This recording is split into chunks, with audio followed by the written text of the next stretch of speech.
सबला न्योता देथो झारा सब आहो हमर पारा। सबला न्योता देथो झारा सब आहो हमर पारा।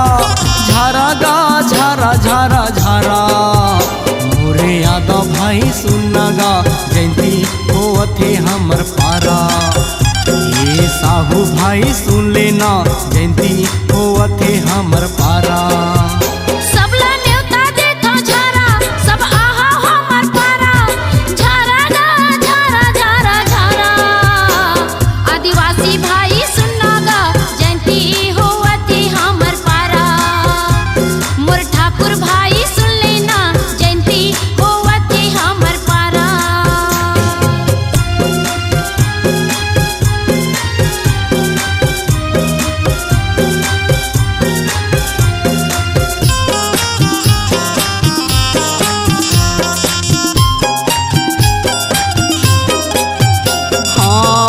गयो पहुनाला सबला बताना है सबला बताना है।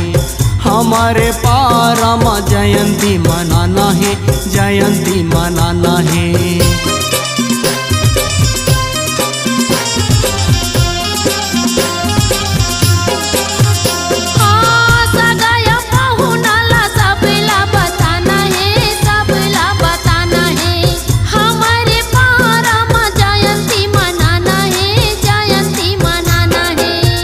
सबला न्योता देथो झारा सब आहो हमर पारा। सबला न्योता देथो झारा सब आहो हमर पारा।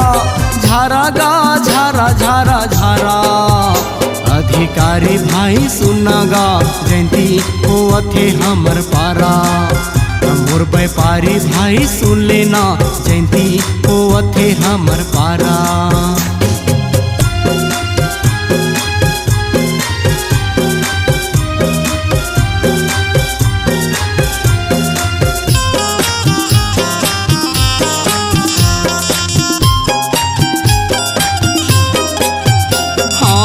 छुआया छूटेला जड़ से मिटाना है जड़ से मिटाना है। सब बोझन भाईचारा मिल के मनाना है मिल के मनाना है।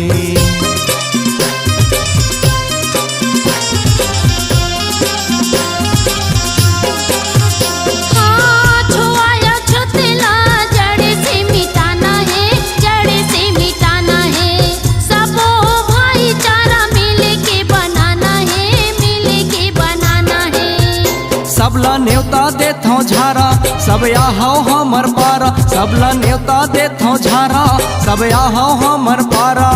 झारा गा झारा झारा झारा मोरे यादव भाई सुनना गा जयंती होवथे हमर पारा। ये साहू भाई सुन लेना जयंती होवथे हमर पारा।